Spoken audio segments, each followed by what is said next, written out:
Welcome to the Weekend Warriors Fishing Podcast, presented by 13 Fishing Canada. Make your own luck. We are here to talk everything fishing with special guests from across the industry. Now, here is your hosts, Logan Lewis and Jesse Cadron.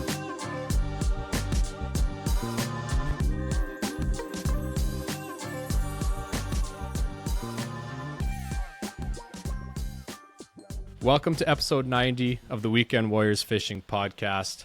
I am your host, Logan Lewis, and this is a big one. Not just because it's episode 90, but I am officially joined by my new co-host, Mr. Jesse Cadron.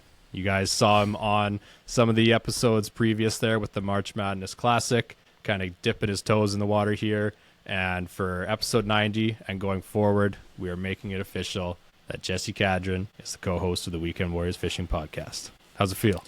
It feels good. I feel honored, Logan. I mean, to be a part of this podcast. You've been doing such a good job building it to what it is today, and I just hope that I can withhold your standard of entertainment that you've brought for the people. You might need to cue in the DJ party noise every once in a while to meet that entertainment standard, but no, it's pretty exciting. It obviously, when it first started there, me and Brandon doing it. Obviously, big shout out to Brandon for being the 50% along with me there that got this thing off the ground and got her started. Obviously, Brandon's real estate career took off there. Didn't have as much time for the podcast, and I flew solo for a bit. That was enjoyable, but it was a lot of work. And doing what we're doing right now, recording these intros and outros, that was definitely the hardest part. Trying to talk to yourself is not very enjoyable with lots of that. So I'm definitely welcoming this. It's a good thing. I'm very excited for it. Obviously, we've spent lots of time together. We've been stuck on an island for a month of the last 3 years. So it's nice having a friendly face joining me here. And I've definitely heard some good things from some listeners that are enjoying having you on here as well. And the fishing and hunting expertise that you bring as well. It's going to be great for these interviews once we get back into those. This is actually, what were we talking, 2 months ago?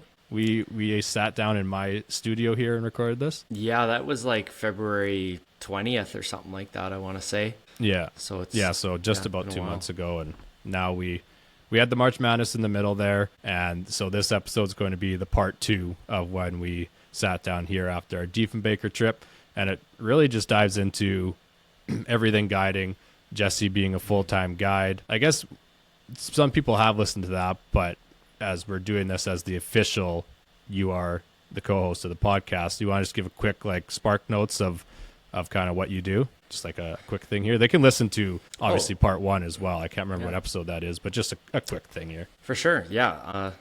Like Logan said, full-time hunting and fishing guide. So normally this time of year, I am down in New Zealand guiding red stags and fallow deer and Himalayan tar. I've done 3 seasons down there, planning to be back for 2026. So that is March, April to mid-May. And then I work at Lac La Marde Adventures, fish camp in the Northwest Territories from June, July, September. Logan's repping some Lac La Marde gear. For those of you watching the video versions, which will now be available for every episode, YouTube and Spotify. And after fish camp, I roll into guiding for Canadian moose in Northwest BC. And after that, I pick up some whitetail guiding in Alberta. So it's about 8 months of go and then 4 months of ice fishing. Yeah, you've been hitting that hard. For anyone that wants to dive into what Jesse does more, he does have his YouTube channel, Blackfish Hills Outdoors. It's a great watch, definitely comfortable in front of that camera. I don't know if you feel comfortable doing it, but it comes across as that you're quite comfortable. There's some good watches, kind of focusing more on the central to northern areas of Saskatchewan. Would that be fair? Mm-hmm. Yeah, a lot of and my your other videos adventures. Are northwest, Saskatchewan. Well, appreciate that, Logan. Yeah, little plug for the guy.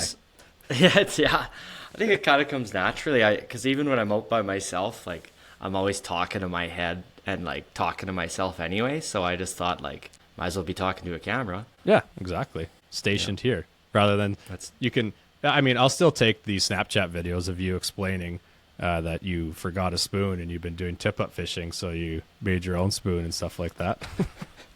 With the old bag on my fingers. Yeah.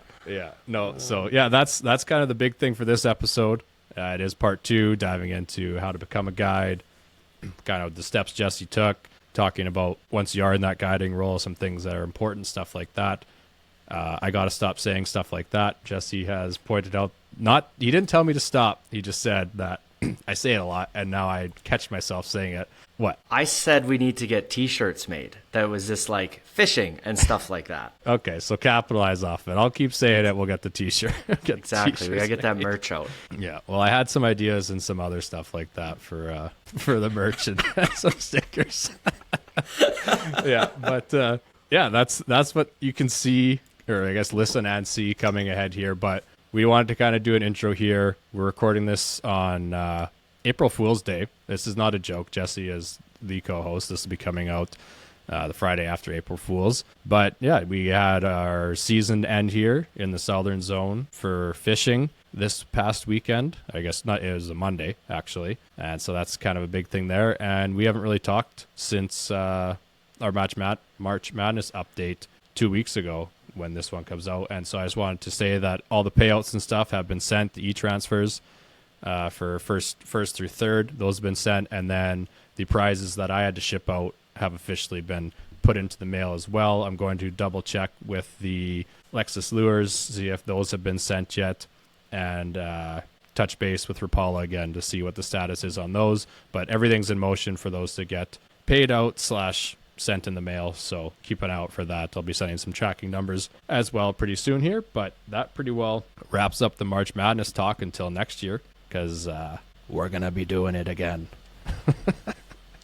Officially announcing that. I just decided that in my head. But yeah, other than that, we'll hop into some sponsors here quick. I think we've got 13 Fishing as the presenting sponsor of the podcast. That's 13 Fishing Canada. I was running some of the new VMC rigs for tip-ups, been very happy with them. I think I said in the previous episode when I mentioned them that they don't kink, which is nice.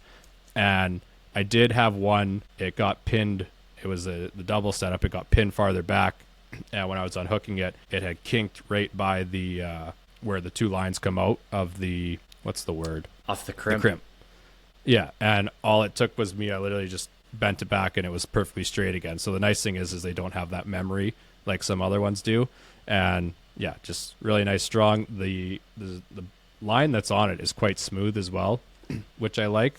I found some of the other ones, that initial layer can come off and it's kind of hard on the hands when you're trying to mess around there. So that's kind of obviously aside from 13 Fishing, but you can use the code Weekend Warriors, that's WKND Warriors, to save yourself 15% off the entire Rapala Canada website. I know I just placed another little order for myself. If I get bored, I'll go check out the website, see what would be cool. So I ordered a couple nighttime slip bobber floats. They got lights that are water activated, so those would be kind of cool to see how those work. And then I ordered some of the tungsten moon eye jigs, I believe, in 1/4 or 3/8 ounce. I can't remember, but try some of those out. A little smaller profile, but you get the same weight. So just a small little order for myself, but that's kind of where I've been with that. You have anything to add on that end, Jesse? I like those moon eye jigs. I've ran them before spring walleye fishing, tipping them with a minnow or a crawler and just bouncing them off bottom. Yeah, they work really well. Yeah, work well. They got some really nice colors. That's what I really like. I know I see in lots of their posts and stuff that lots of the people in that stuff are running just like the black or that matte green or gray color with some of their other jigs, but I really like all the color variations, especially the smelt color is one of my favorites, and it looks so nice with the Crush City, like the jerk and stuff like that. There's another one for you on those jigs. But yeah, you can use the code Weekend Warriors, that's WKND Warriors, to save yourself 15% off the entire Rapala Canada website. Next up, Saskatchewan Wildlife Federation. You can head over to the website, find your local branch, get your membership. Comes with lots of great benefits. My favorite, as I always mention, is the magazine, the Outdoor Canada magazine that you get as a subscription with your membership. They have, I think it's like 20 pages or something that's Saskatchewan specific right in the middle of the magazine. I don't know if it's, do you know if it's quarterly or is it monthly? I can't remember. I think it's quarterly. Must be. I'm pretty sure. Okay. Yeah, so definitely find your local branch, get your membership. It's like $25, something like that for the year. and a great community to be a part of that Jesse and I are both also a part of, and definitely partake in lots of you do the antler scoring. I've done some of the derbies, right? And I will say a lot of the local branches right now are doing their fundraisers and like award banquet dinners this time of year. So look into that, message your local branches and go support them. Usually there's some really good food. And like I say, they do the awards from all the horn scoring events the past year. And it's a good time. I know Turtle River, my local branch, just had theirs on the weekend and it was really good fun. That's funny. I went to the awards and volunteer appreciation for Moose Jaw was it February or early or late January, something like that. So a little bit different timeline there. And they've also got, I should know if the raffle's on right now. They've also got some good raffles with, I think you can win some pew-pews. I won't say the actual word. I don't know if the algorithm likes that or not. You can also, I think there's like a smoker, maybe a quad, something like that. Oh, cool. That could also be the conservation officer raffle. I think that's a big one too. Kind of same prizes there. But yeah, head over to the website, find your local branch, and get your membership. And this one's not a sponsorship, but wanted to mention the Riverhurst Walleye Tournament that will be happening once again Father's Day weekend. Yours truly will actually be fishing it. I think I won't be able to pre-fish it all. I have fished Riverhurst once, and I have never caught a fish there other than one little pike. So definitely a good idea to go fish a tournament there, right?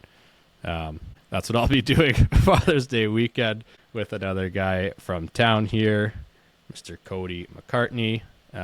What is it here? This is the 35th anniversary of the tournament. Entries are already filling up fast. They're down to 9 spots to fill in the first flight and 22nd in the second flight. Keep in mind, this text is from half a month ago, so things have probably changed there. The tournament dates take place on Father's Day weekend, which is June 14th and 15th.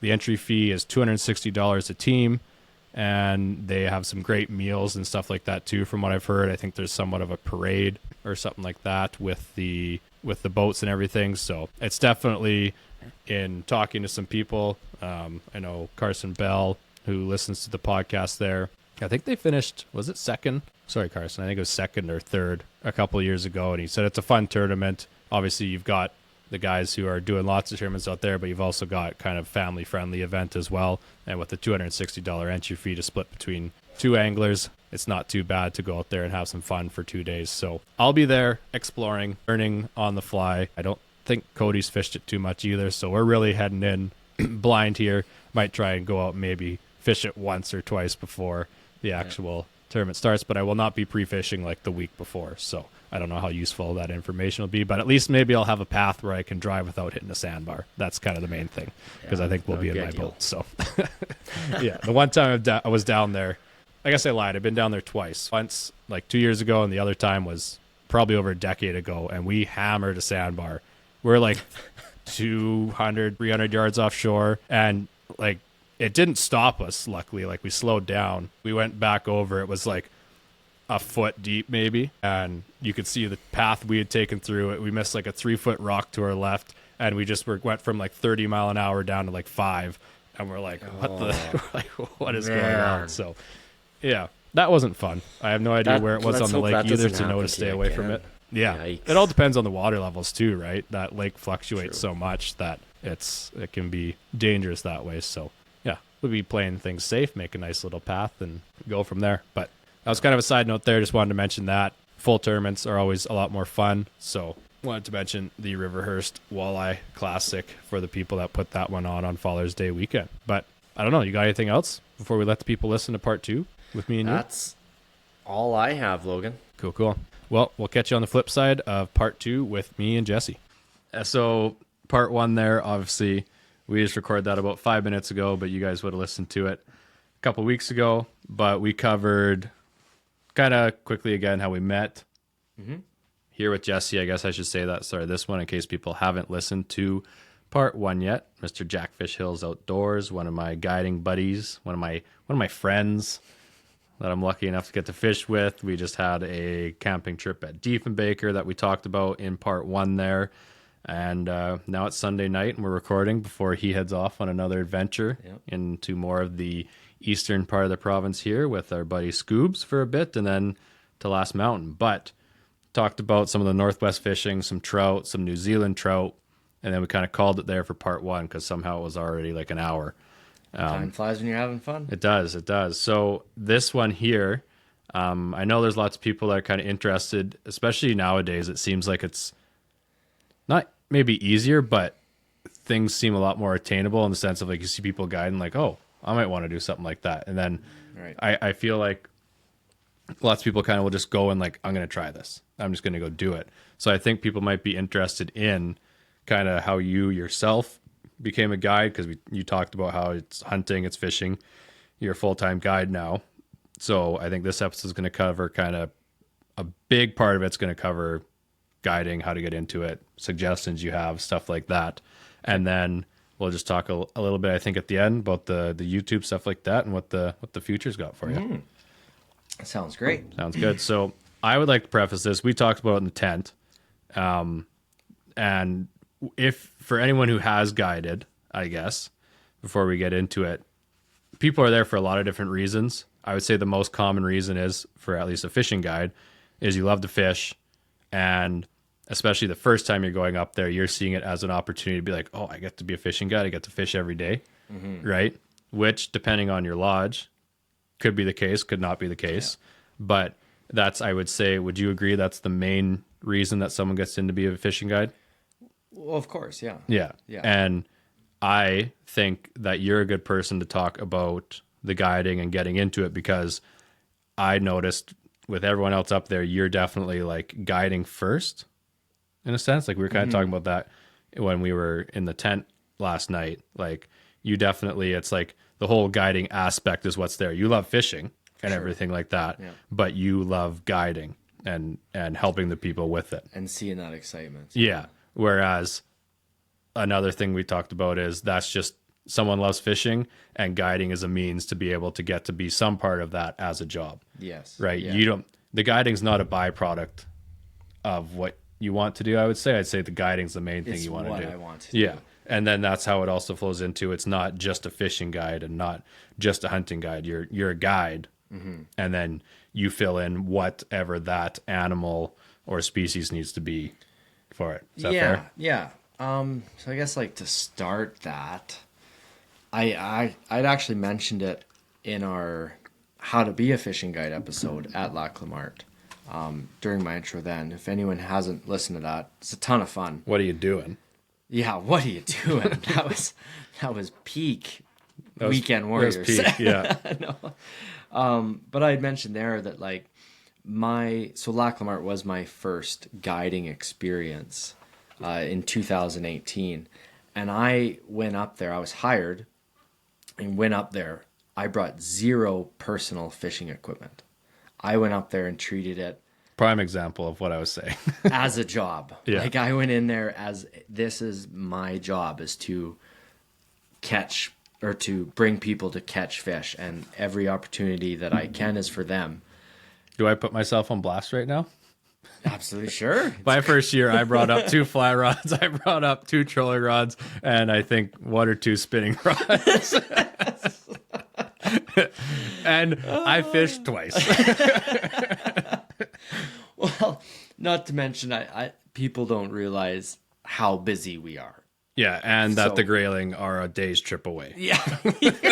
No one told you. No, no one told me that. Oh, there's Grayling up there. Sweet. Maybe I'll sneak out for an evening. I Nope. didn't even know La Clamart had Grayling When you went when up? I got hired. Yeah. Yeah, until I found out after. But so anyway, I think just like that mentality of it is a job. It is something to take seriously. This isn't just a 3-month vacation where you're gonna get to go and, or at least you shouldn't treat it that way. You shouldn't Right. abuse the system. Like, I was raised, and I just have the mentality of work first, do your job, do it good, and then you might get a reward. And that's why Jesse doesn't have a job right now, and he's just fishing. Yeah. Because if he had a job, he'd have to do it first. Yeah, that's right. Anyways. I need 3 months off. Yeah. Right? Yeah. It's your vacation, since your guiding is not a vacation. That's right. And where was I going to go from there? Just that it's a job and you're there to do that first. Yeah, like that's your number one priority. But oh yeah, so I was going to say I didn't realize that I'd have 10 days of like setup and kind of guides days where we could go out and fish before the clients showed up. You got that? I didn't get shown around, but we had free time. I will say, it was different. For to preface it, when you started there, it wasn't everyone helping each other out as much. Yeah. Whereas when I started there, I had a day and a half, but it was, where's everyone going today? And people were more than helpful. Yeah. So I don't know what it's like at other lodges. Again, you've only been a fishing guide there. Yeah. I've only been a fishing guide there. I'm sure you've talked to more people that have guided other places. But as far as for what the normal was for myself was, and everyone still has, like, Zach can go anywhere in the lake pretty well and pull a 40 from a place that someone who just fished that area the other day doesn't know about. Right. But Zach's been up there for over a decade, right? So, or you might go pull a 40 out of somewhere there's never been one before. So that's just it's just like if you were, I don't know. Oh, your guy, say we were all in Last Mountain. Oh, I'm going to go fish Regina Beach today. Well, yeah, there's areas will be good, but as someone who spends more time in the area, then you find little other hidden areas. So that was a nice thing. You would get the general area, and then you would kind of learn on the fly. But you're lucky that it's such a good fishery that you can stumble across stuff, and whatever too. You're gonna find fish everywhere. And so I remember being up there, and it's like day 3 or 4, and we've got 3 boats in the water, and after supper, and the owner at the time was like, all right, so you guys can go take the boats out for a fish, make sure the motors run good. And I remember Kyle and Tim and Zach were like, all right, Jesse, like, go get your fishing stuff. I'm like, I didn't bring any. I brought pliers and spreaders and a fillet knife, and this guy's here to kill, and polarized sunglasses. And Zach's like, what did I do? Yeah. And then I remember, like, Kyle gives me this medium. I don't even think it's medium heavy, like 6'6" Fenwick spinning rod with 20-pound braid and a little Clio spoon, and that's what I went out and fished. Well, to be fair, the first day I fished with you, I was just on a bait casting setup, was tossing like a medium-sized ruby eye in 30 feet and caught my PB. Yeah. So they can, depending on the time of year, can come from anywhere. Yeah. But for anyone who's been up there and maybe heard that Jesse salvaged a wire line reel, now we know why. It's because he had no gear. Correct. Everything I fish with, I've found in the ditch or people leave behind. No, I'm kidding. Yeah. But no, I think just that mentality is what you need. Like, yeah, we all love fishing, obviously, and we love the outdoors, and you need that. Don't get me wrong. You need the love for fish. You have to love it. You really do. Because there's going to be days you don't. Yeah, and everybody's going to get sick of it eventually. But you still need to treat it as a job or a career, like, which is where I'm at, and I love it, and I work hard at it. Yeah. You got to put in the work. Well, now you're head guide.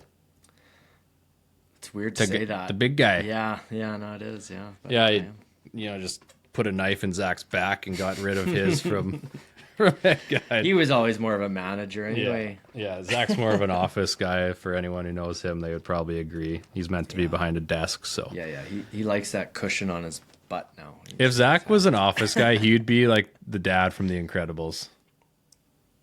Oh, like when he's yeah, and just like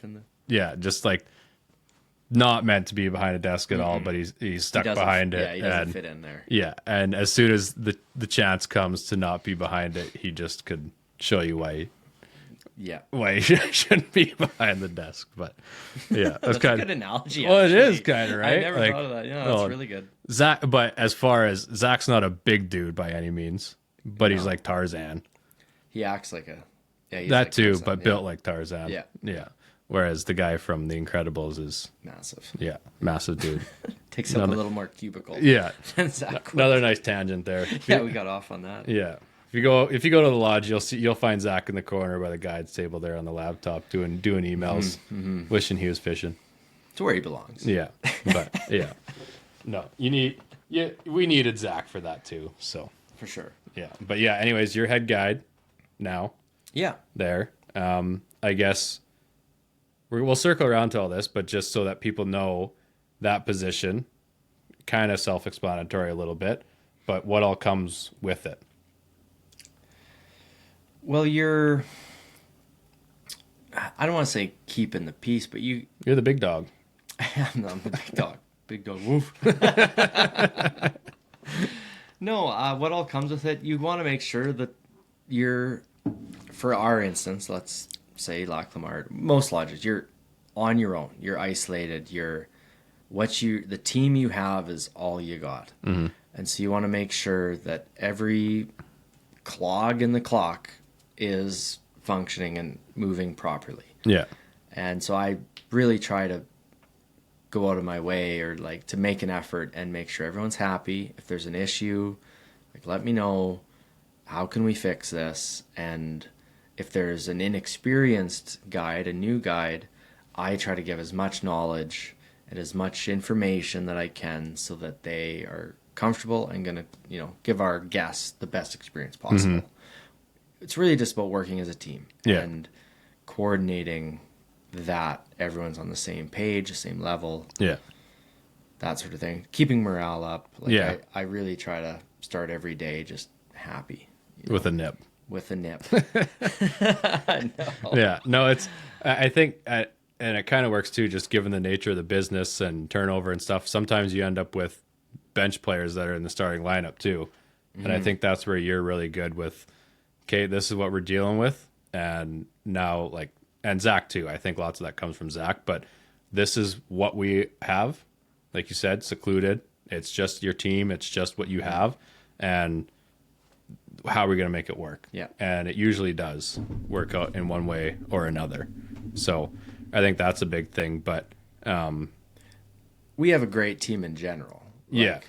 We won't name everybody, but there's a lot more people than just Zach and Adam and myself that we haven't talked about. There's one person we really don't like, and we'll let everyone wonder who that is. There's actually no one in the group we don't like. But if you're that person, you know who you are. Yeah. Yeah. Yeah. No, that was just a joke. It's actually, that is the nice thing. I'll say I don't know. I don't have experience anywhere else.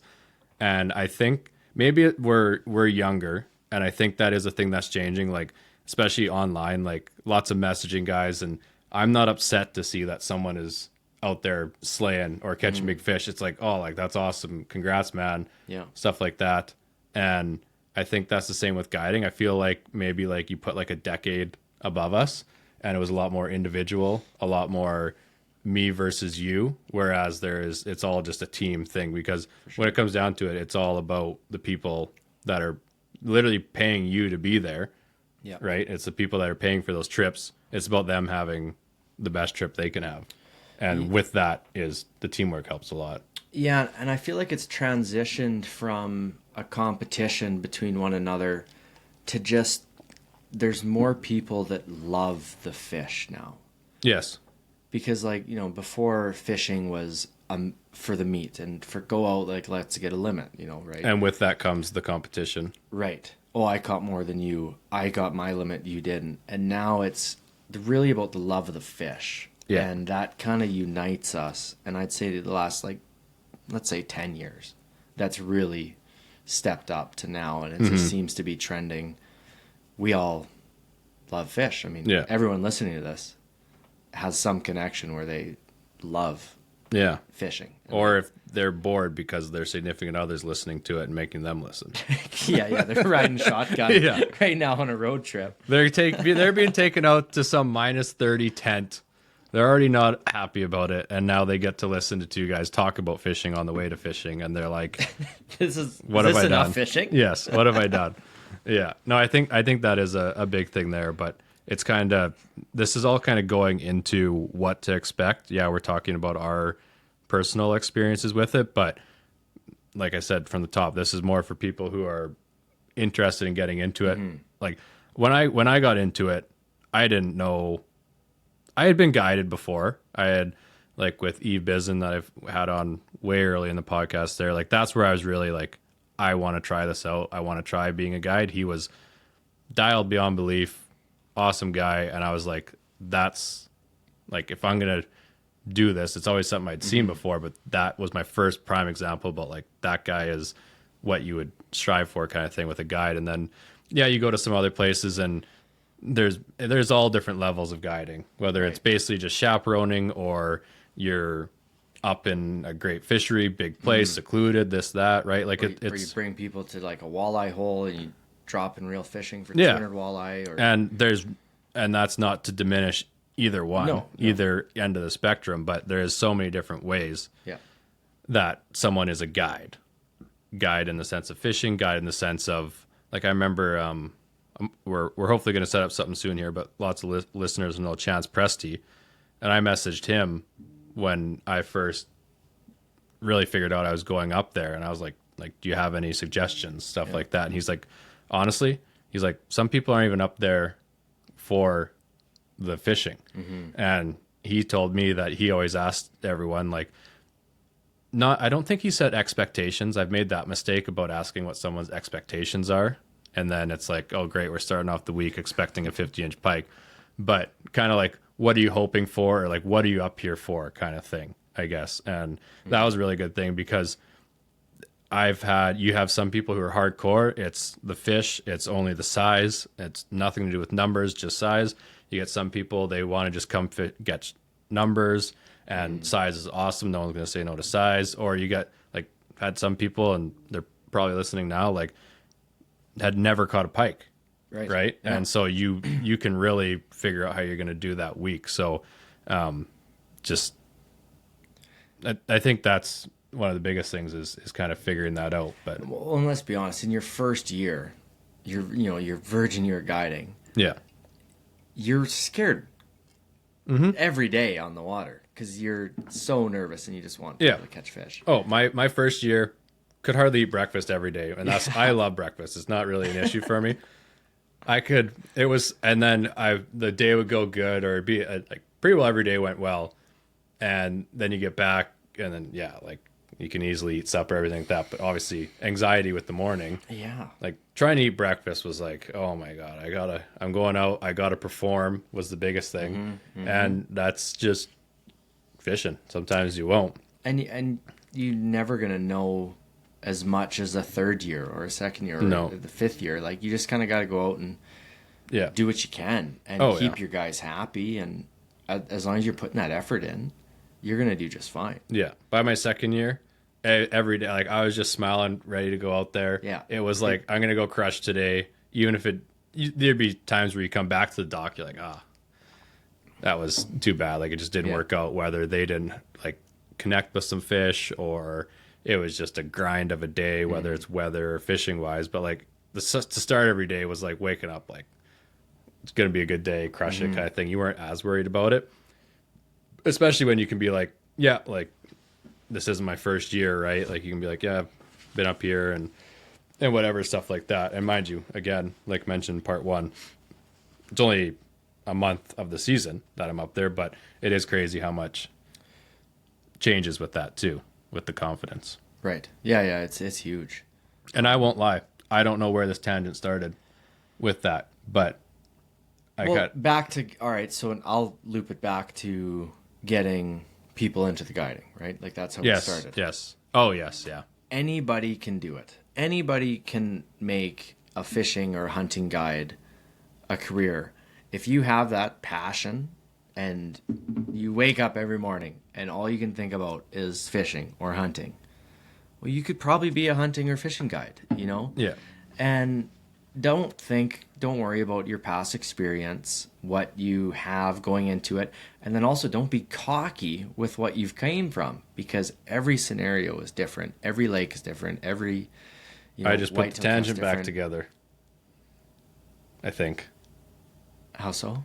That it was basically about like helping each other out, but also figuring out like why you're up there, Yeah. stuff like that. Yeah. Yeah. It's And everyone because- helping out. Like I said, I mentioned message chants was Right. helpful with that, all that. Yes. Sorry, Yeah, I had we're to- a community. Yes. We're a community Yeah. of people that love the outdoors Yeah. and fishing, right? And, you know, you look at me, head guide at Lac La Marte. When I went there, the only thing I knew about fishing was with my dad, and we trolled shoreline. Like, that's all we did Yeah. was trolled shoreline, and Dad had about 20 minutes of patience to jig for walleye. If we didn't catch one, we were back to trolling for pike. Yeah. And like, so Lac La Marte totally blew me away, and it was such a steep learning curve. My first year, I absolutely hated it. I was stressed out, which we talked about.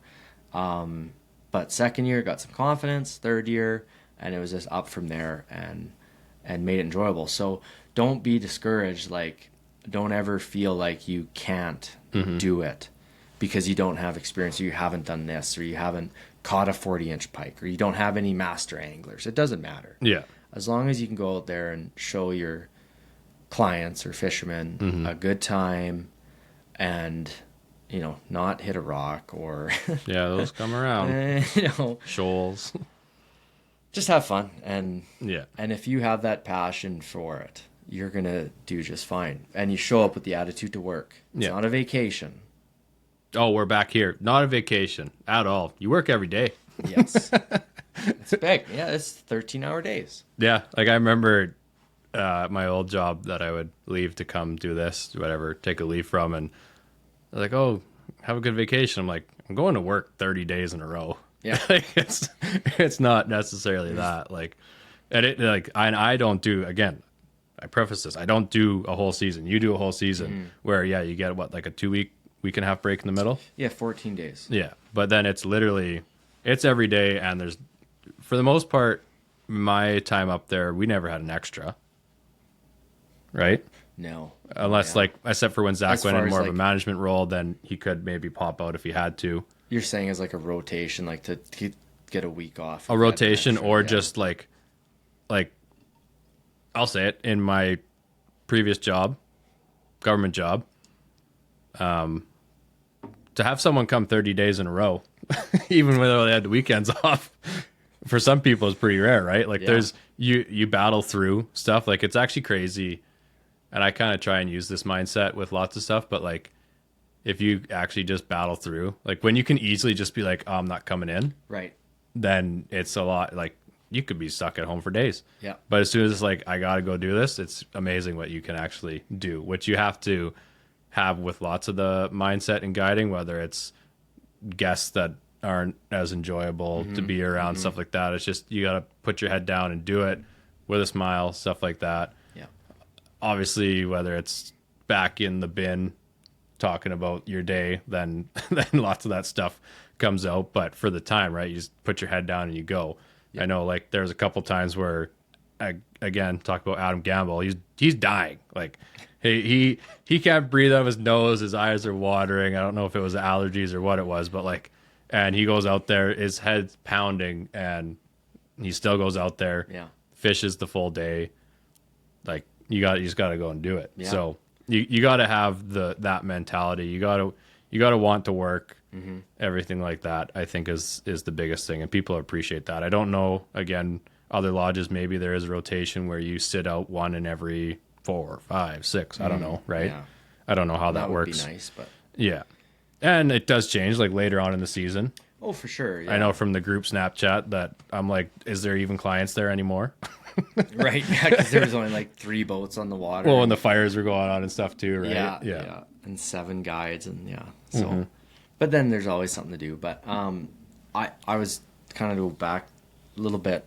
I was gonna say, it does seem to be more of a cutthroat business now, as in there's more people wanting to be a fishing guide, and there's more people like me that have decided to stay and like carry through, because before it was so seasonal, where like the lodges, even when I started 2018, they would hire basically anyone. Like they hired me. Whereas now there's enough fishy people, and like through social media, there's enough people that want to be fishing guides.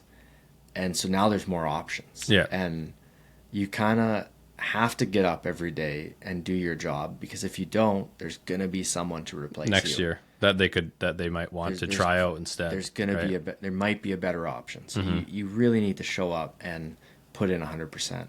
Yeah. Because it's getting popular. That's true.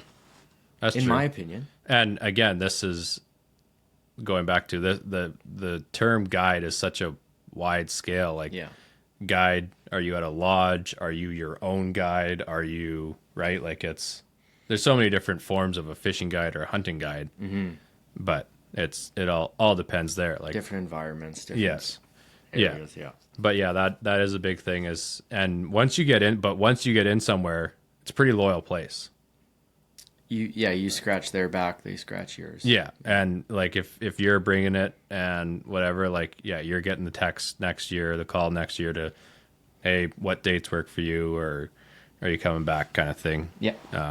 That's a good thing too to know for when you are coming up to next season, especially with you doing it full time, right? Mm-hmm. It's kind of, you've got to chase the seasons, line up what works, everything like that. So I guess that was a lot more like, I wouldn't say theory, anything like that, but a lot more like just personal experience. But if you were someone who's just looking to like, how do you get your foot in the door, whether it's hunting or fishing? Like, I got lucky, had Zach on here. He needed a guide for the first month, and it just worked out. But like, what would you suggest? Like, if there's some kid sitting there wanting to be a guide, and you could get in his head and tell him what steps he should take, what would you suggest? Social media is a powerful thing. Just reaching out. Just reach out. I mean, it's not like you're going to go and show up on their doorstep and say, give me a job. Mm-hmm. And without any, previous work experiences or references, you don't have anything. So I think you just got to reach out to a lodge owner, a guide, someone that you see has been in the fishing industry for a while, and just pick their brain and say, hey, like, I'm looking to get into this. I'm so-and-so. I love fishing. Like, I fish, give them a little bit of your experience, and hey, I'm looking to make this a thing. I want to be a fishing guide. Do you have any references or lodges that I could apply for, talk to, any people that could point me in the right direction? Mm-hmm. And just start there. Like, you need to make your voice heard. Well, and it all depends what you're at too. Like, prime example, our buddy Colby. Colby, which one? Not Scoobs. Hales. Okay. Uncle Touchy. Uncle Touchy. He'll like that. Yeah, Hales there. When he started, he was supposed to be a dockhand. Yeah. Right? Yeah. And 17? No, he was still in he was grade 11, I think. No, he just graduated, I thought. Just graduated. Okay. Yeah, I think. 17. He'll probably message me now like, you're wrong. But he was supposed to start out as the dockhand, which is, I think, a less common role for like lodges like ours now, maybe. Or we were just unlucky. Like, we never had one the whole time I was there. Bigger lodges of dockhands, for sure. So, and that's what I was going to get into. Prime example, for lots of the Saskatchewan people, I don't know if you know who Paul Brace is. I've seen the name, yeah. Yeah. He was in that video with Jay and Clayton about to be a guide. Yeah. But, and sorry if I'm wrong, Paul, but basically from what I can see from his socials and stuff, he started as a dockhand up at Wollaston, and now he's guiding up there. And I don't know if it was a year or 2 years as dockhand or a year and a half, something like that. But it's kind of, in some of those senses, I mean, there'd be some dockhands there that they're just there for a summer job, and that's what it is. But in some of those instances, it's kind of like in a sport, you take advantage of an injury. Someone, whether they get fired or whatever, we need someone to step in. Exactly what happened to Colby. Yeah. We need someone to step in. You've been here for a day. Oh, sweet. You're now guiding. You now have seniority, and you're here So already. it might not be the job that you want at the start. Correct. But that's how you get your foot in. And also a chance, probably maybe not a better chance, but a chance to learn the lake too in your time off, right? For sure. So it's like, I remember up in university in the tunnels there at U of S, they had a booth. It was for up at Missinippi about like applying for summer jobs, right? University students always look for summer jobs. So it's like to be a dock hand or something like that. And that's a great way to get your foot in the door somewhere. So A little bit of experience. yeah, A so reference. that's a good suggestion there is take whatever job you can get, even a housekeeping, Yeah. something like that. If you can get that, If you can handle doing laundry and Yeah. sweeping and serving some food. yeah, exactly. And that just gets you there, right? You get to experience it, know if you like it up there. The actual being out in the boat and guiding, a bit different, obviously, than being on shore, but you'll know if you can cut even like the biggest part with some of that is being able to be gone. Yeah, away Right. from everything. And even, I think there's attributes in the service industry, like housekeeping and server and kitchen staff, that lead into guiding, because it's a service. We're providing a entertainment and somewhat of a customer, relation Yeah. with these people. So Yeah. yeah, So that's the other thing. I know there's lots of people that, and I know some too, great fishing, great hunting. You put them with people they don't want to be with. Well, and now it won't be a great experience. they shut down. Yeah. They're not even shut down, but just like a huge part of just being able to talk to people, stuff like that. Obviously, there's some great fishing guides that all they maybe have to do is put you on fish and big fish, and Right. the talking part comes down to the end. Maybe the talking part also compensates for not being as good at the fishing. But that's another big thing there is being able to handle and deal with people. Sometimes, like, some of these people are bigwig people. Mm-hmm. They're spending a lot of money to be there, and they're not used to someone telling them no, right? Yeah.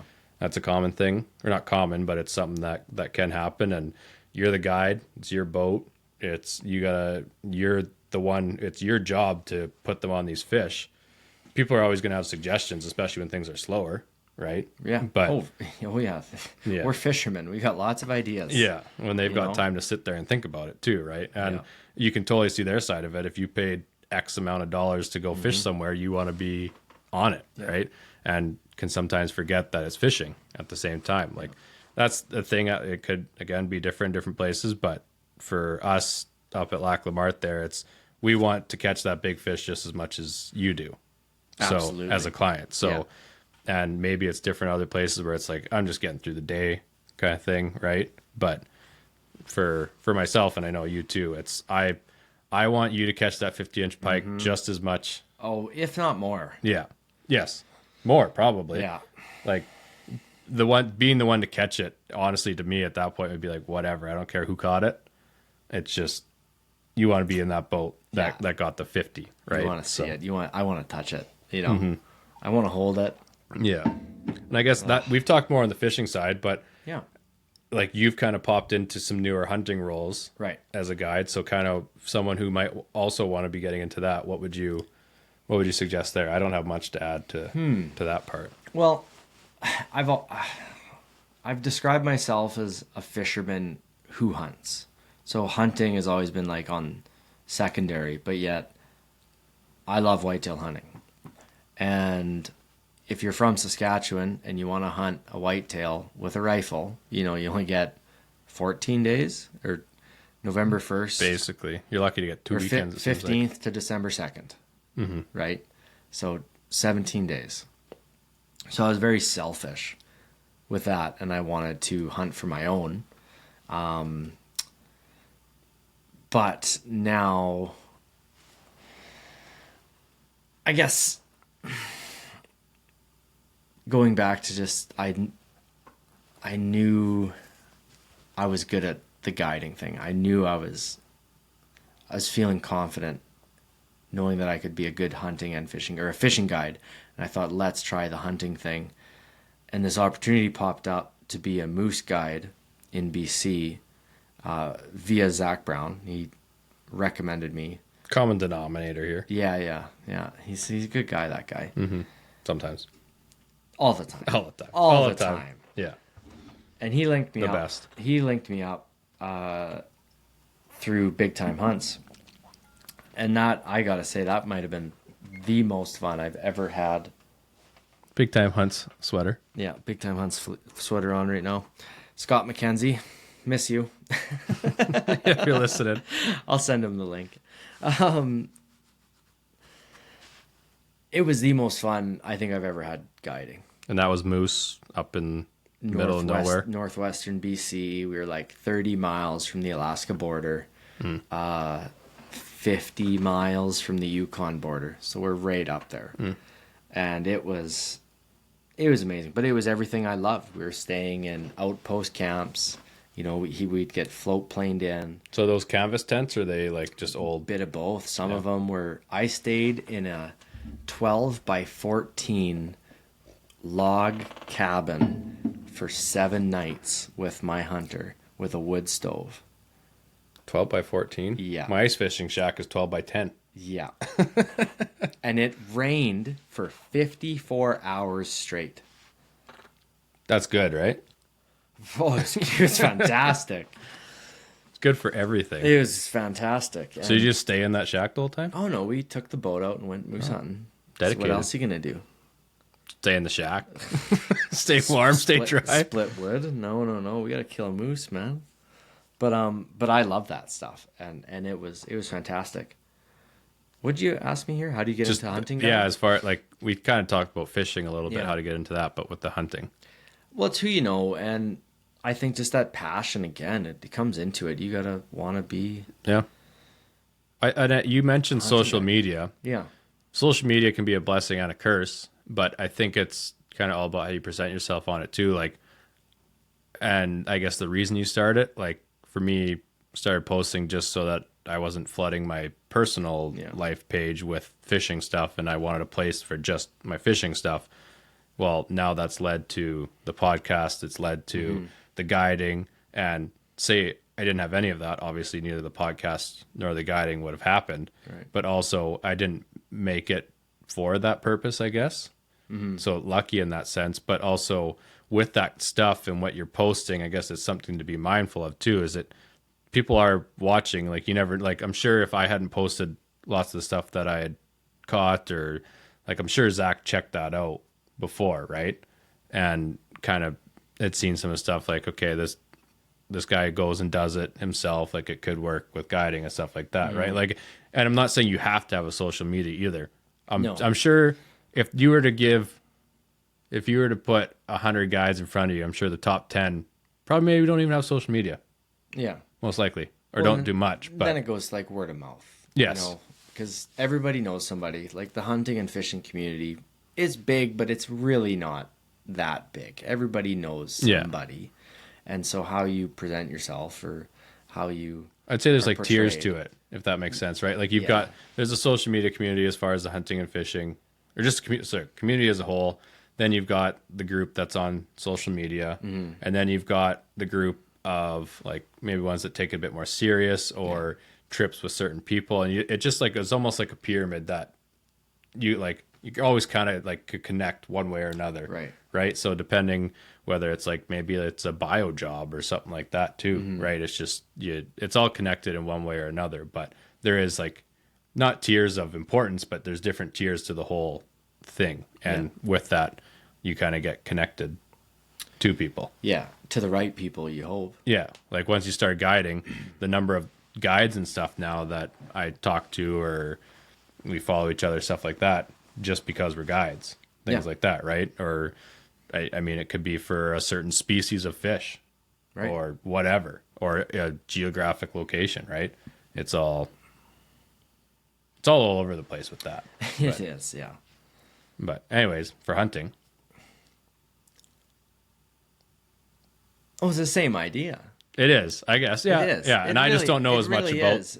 the hunting side of it for guiding, especially. Yeah, and so like for me, I was saying I was selfish. I didn't want to guide, because so in Saskatchewan, if you want to be a hunting guide, you can do spring snow goose and spring bear, so April to start of June.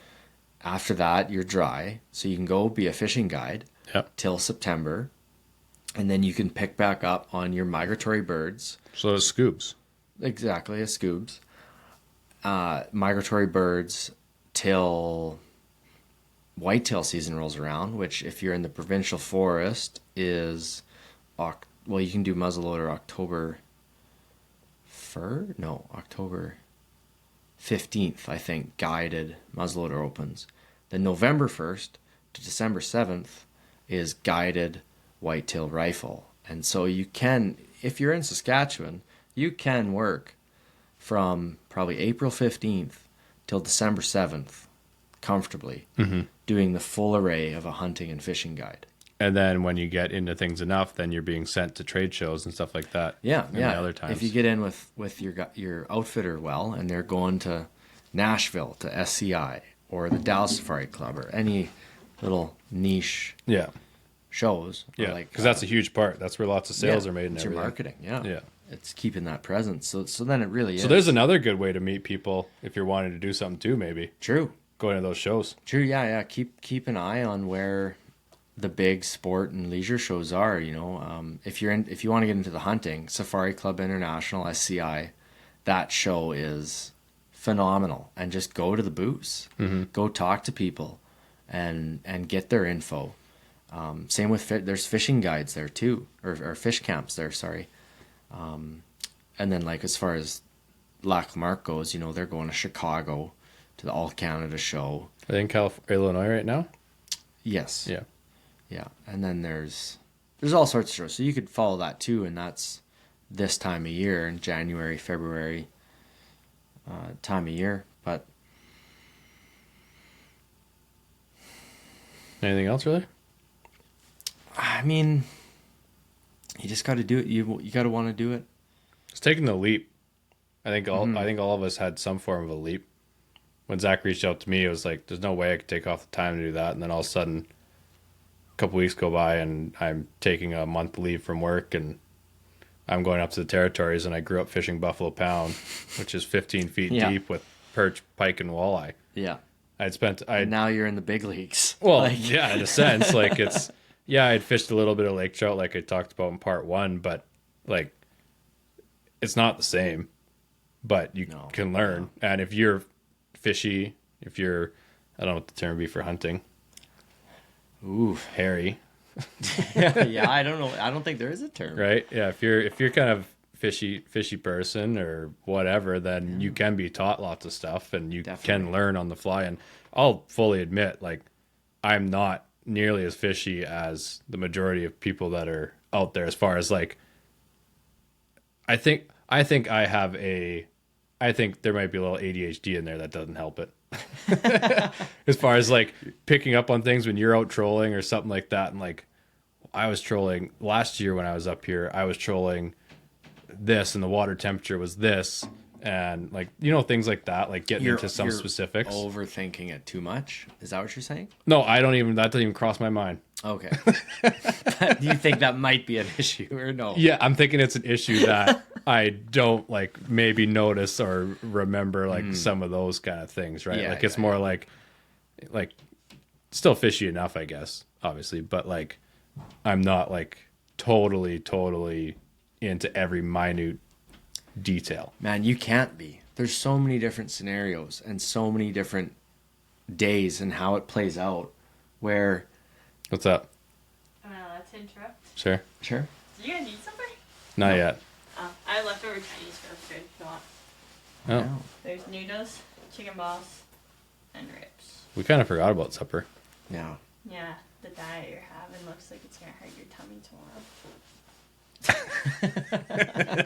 Yeah. That's just his. Mine's up in the cupboard. Your Crown Royal? Yeah. It's on the counter. Oh.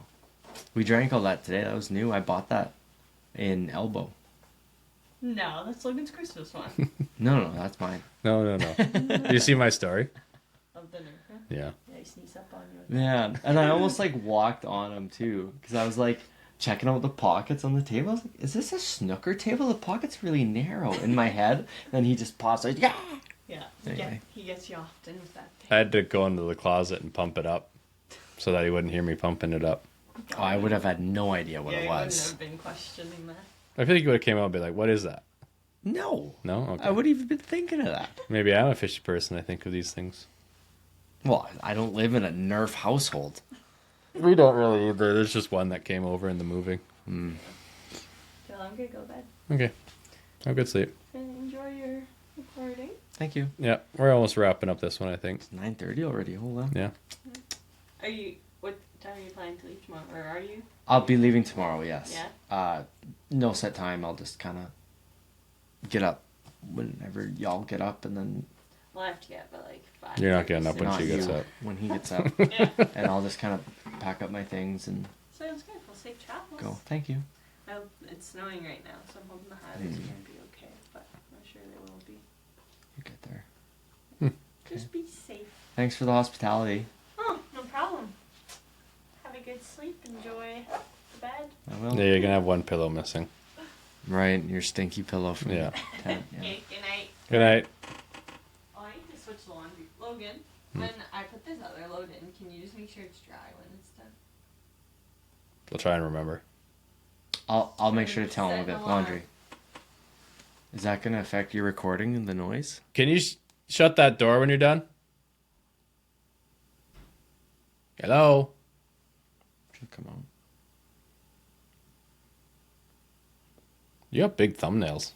Yeah, that one especially. I don't chew them though. Do you chew yours? Not my thumbs. More just this finger normally. That's kind of forgettable. You got lots of nail. Yeah, I Like, know. not like even long, just like as far as proportion of finger. You just got bigger fingers. Lots of nail. Can you shut that door? Yeah, just. Well, that one. Oh, yeah. Both, please. It's actually really quiet. Oh, that's good enough. Yeah, that should be fine. Good night. Thank you. I'll be back down because that one has to re-go. But. Okay. We should probably only be another 20 minutes or so. Yeah, no, take as long as you need. Thanks. We can do it anyway. Anyways. short. Interruption's a rude word. Short break there. Short break, yeah. Yeah. What were we talking about? Can we rewind it and listen? No. There's no rewind until after we're done. Dang it. We were talking about. Oh, I remember. See, and that's the thing. Oh, Yeah, I don't usually remember. Yeah. ADHD thing. Yeah. No, I don't know if it's actually that. Don't want to be a false claim. Yeah. But you know what I mean? Like, say You- Fishy. Fishy's out trolling. I am going. See, I can't even tell you the speed. I just go with what feels good. I'm going. What would he be going? 2 point. No, that's 1.8. Too slow? Mile an hour? Yeah. Matt, no, that's not too slow. Is it But proving it's on my the point lower here? end. It's on the lower end. My first year, I trolled nothing below 3. Yeah. Nothing. Oh, you were fast. Oh, Yeah. Then you're on the upper end. Yeah. So you're kind of. I did catch lots of 40s first year, though. Yeah. You're going for the aggressive fish. Yeah. You're I only covering want water fish and- that want to bite. Exactly. Yeah. You're searching for them. But see, I just proved my point there that, like, I couldn't even really tell you what speed. It's just, to me, lots of things are based off feel, actually. Yeah. Especially, like, cooking, prime example. Stuff like go that. by Lots. feeling. Yeah. Like, I could tell that oil today was ready to cook just by the smell. Mm-hmm. And it was. More like, That's feel. but also, I mean, again, back to the fishy example, kills it. So, Right. he does well, but like I'm gonna try like this instead, like it'll be like 0.2 mile an hour more, and I'm like, I don't even think about these things, and then you feel like, am I like just out to lunch, you know? Yeah. Is that not an issue you have? No, man. If the fish are gonna bite, they're probably gonna bite. But there is days where. Well, you could say that littlest for anything though. difference- You could say that for going for walleye and a 6-pound leader compared to a 10-pound leader, or even color. Like, are you a red hook compared to a white hook? yeah, right. There's a difference. And we talked about that today camping. I think, you know what? If that's what's going to make a fish not bite my hook, then so be it. Like, Yeah, we had, what was the quote? We said, the more we fish, the less we need we use. or we use. Yeah. Yeah. Like, and it's to the point where in the spring, all I really need is a weight and an octopus hook. You're saying around home. Yeah. For walleye or something. Yeah. Yeah. But even the same for trout in a sense. Yeah. Like lots of the cool stuff that you want to buy. Yeah, it does work, but look at 39 hours. What catches the most fish? Trivia question. Pickerel rig. It's the simplest form of fishing you can have. And like lots of comments like, we need to do one where we outlaw the pickerel rig. Yeah, no kidding. Like right, it's, again, that's kind of a tangent there, but sometimes it's just the simplest things. Yeah, putting a minnow down there, some dead bait, chunking, soaking, Yeah. sit and wait. But I guess for that, somehow we're at 50 minutes here again. Yeah. Do you have anything, people that are trying to listen to this and being like, I want to be a guide, but these guys are taking me all over the place. Let's give like a summarized list. No personal examples, just summarized list of, I'm Jesse. I want to become a guide for this upcoming fishing season. We're in January right now. What do I do? There will be listings on, I want to say Craigslist, but it's been a while. My dad's name. Craig. on Indeed. That's the one I'm thinking of. Indeed jobs. Oh, yes, indeed. Indeed. Sask jobs, even I've seen fishing guides. Yeah. Don't be afraid of the position either. Yeah. It's a work in progress, whether it's a guide or housekeeping or dock hand. Yeah. Dock hand's a very common one to start as. Or gas boy or Yeah. camp helper. Yeah. They use that a lot. And then once you find a job or let's say an opening, try to do a little research. Reach out to somebody that you believe knows the industry and say, hey, I see so-and-so lake or so-and-so lodge has a position open. I'm thinking of applying. It's be my first year. What's your opinion of it? Because I will say that there is a lot of half-assed run lodges. There's a reason they change hands so much. And you don't want to end up at one of those. well, it wouldn't even be the province. It can be Canada. anywhere. Yeah. Anywhere. And so try to do a little research before you fully commit. And Especially if you have multiple choices. yes. Yeah. And if it's bad, people will know. So you're going to hear about it.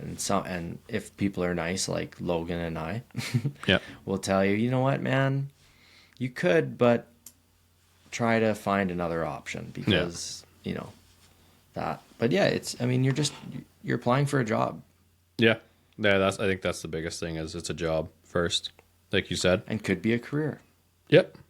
Yeah. But you're there to guide everything like that.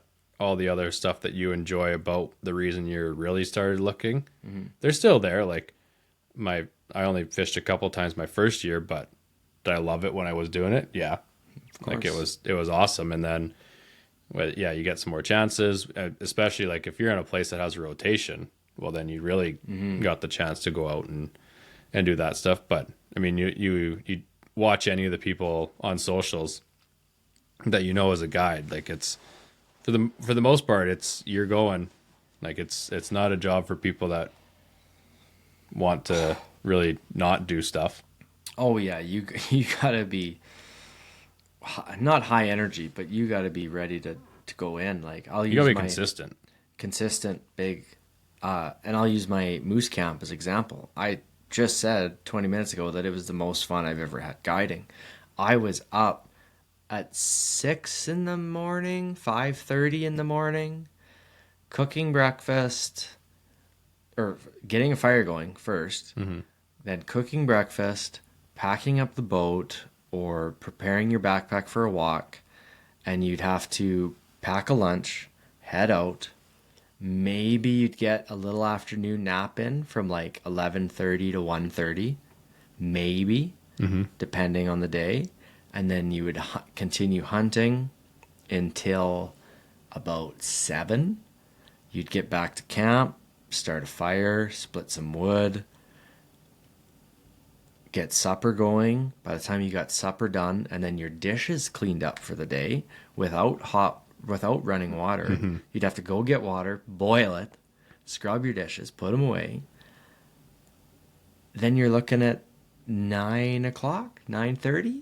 And you got to get to bed by 10, and then you're up again at 5:30. Is there service out there? No. Oh. There's no cell service. Here I was mad that you didn't talk to me for a while. Living off of InReach and Zolio. Yeah. Well, you could have Zolio'd me. I could have, but I was a little busy. Yeah, you had dishes to do. And it's funny because we went like 8 days without seeing a moose, and my hunter was like, Jesse, you'd make a really good housewife one day. And then by like day 5, we were walking down the trail, and I took environmental science in college, so I learned all about plants and trees and stuff. And well, there was berries, there's cranberries and gooseberries and blueberries. And No cloudberries? No cloudberries there. And so I'd be walking along the trail, like collecting berries and plants for tea. Yeah. And he'd be like, I guess you're just more of a gatherer than a hunter. Yeah. Because we haven't hunted anything. Yeah. But As he's just following you around everywhere. yeah. He's more of a shooter than a, Exactly, than a hunter, yeah. But I mean, that goes to the experience and just showing your guests a good time. You got to be able to do that full rounded experience, because let me tell you, by day 7 and we didn't call a moose and didn't even hear a moose, you start to question what you're doing. Yeah. And I know moose and I know moose hunting, and I Yeah. was like, am I doing something totally wrong? Yeah. But it was just that time of year and bad area. Yeah. So you got to mentally get through that. And Yeah. Well, and I guess that's kind of a good transition into the end of this year, because we're around an hour again. yeah. You said moose hunting, stuff like that. I know those are some of my favorite videos I've watched on your YouTube, is your moose hunting videos. Yeah. So The just greatest Saskatchewan moose hunt. yes. And so just to kind of wrap things up a little bit here, what's coming up on the YouTube? What's coming up?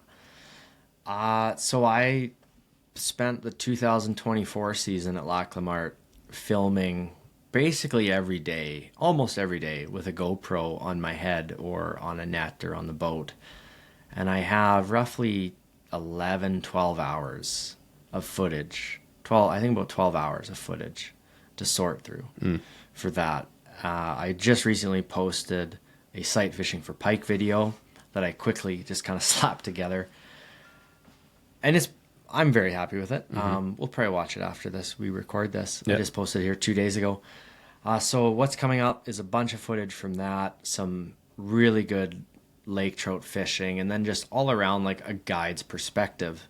And I think that'll be nice for the listeners that we've talked about that are wanting to be a fishing guide. Yeah. To see like, okay, this is how a day actually goes, and this is what it looks like. Yeah. Well, and 11 and 12 hours might not sound like a lot as far as video goes, but you're not recording all the time. Like this is this is lots of clips. Yes. That would only be maybe like 30 seconds. Yeah. Like you're ready to record all the time, but you're not just recording your day for the whole day. Right. Right. So that's Well, a lot of clips. And then there'd be like slower days in quotations where it's just Yeah. a bunch of 4 to 12 pounders biting. And who wants to see that? yeah. When you're at Lac La Yeah. Marte. Yeah. Sorry. And then there's some days where it's just rainy and ugly and poor footage anyway. So Yeah. it's like, what's the point? Yeah. So I was Not great for a sight little fishing. selective for sure, trying to look for something special. Yeah. So there's that coming, and then just I really enjoy the video aspect. I mean, I'm not famous by any means, and I'm not posting videos to YouTube For views. to try to be somebody. Yeah. I'm not. I'm You're already you. me, and I really enjoy being on a camera and like talking and trying to teach. If I can post a video and have one person watch it and learn something, and they reach out to me and say, "Hey Jesse, I've never thought of doing this that way," or "I've never been to that lake, like thank you, like that was cool, I enjoyed it." That's all I want. Yeah. And I hope people can Yeah. learn and get inspired, and Yeah. I want to teach things, and like I said, I don't mind being on the camera and talking, so Yeah. it's just a good blend. I got some ice fishing videos edited up already.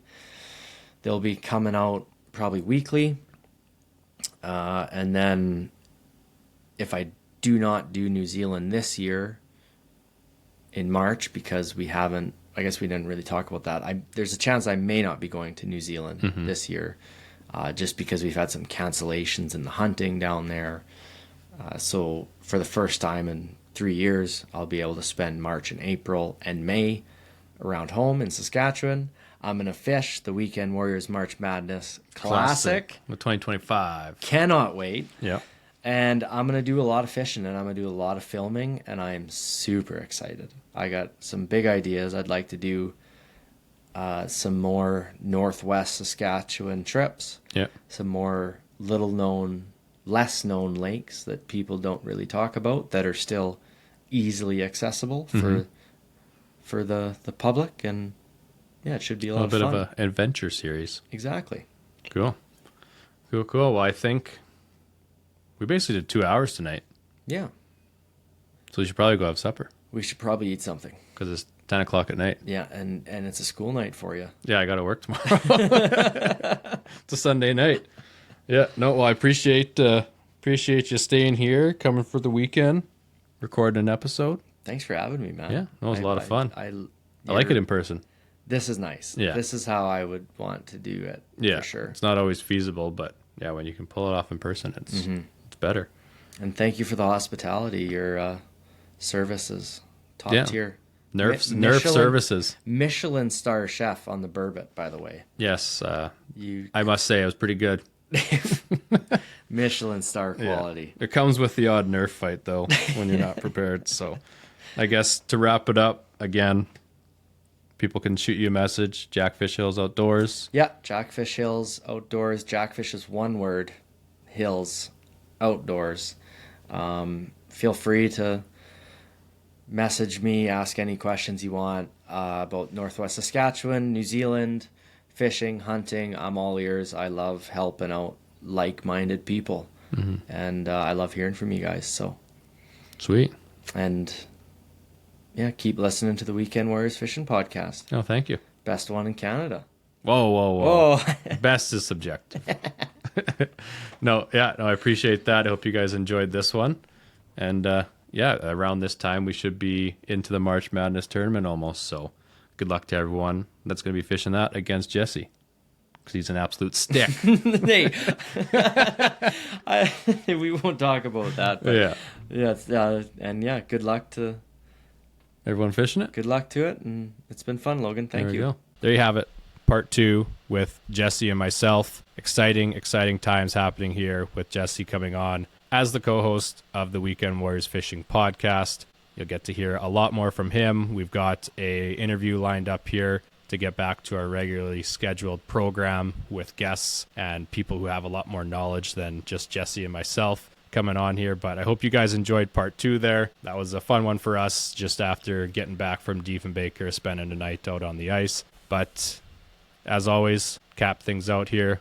Wanted to give a big shout out to 13 Fishing Canada, being the presenting sponsor of the podcast. You can use the code Weekend Warriors to save yourself 15% off the entire Rapala Canada website and all the brands that is under their umbrella. And I don't know, I don't have anything else here for this one. You want to sign off as your first official episode as the co-host? Oh boy, I can try. Just I hope you guys enjoyed it, and I look forward to continuing this with you, Logan. Once again, I feel very honored and very lucky to be joining you on this this podcast. So should be a lot of fun together, and I look forward to many more episodes in the future with you, my friend. There you go. And that first interview that Jesse will be a part of will be in the next one, episode 91. We'll see you then.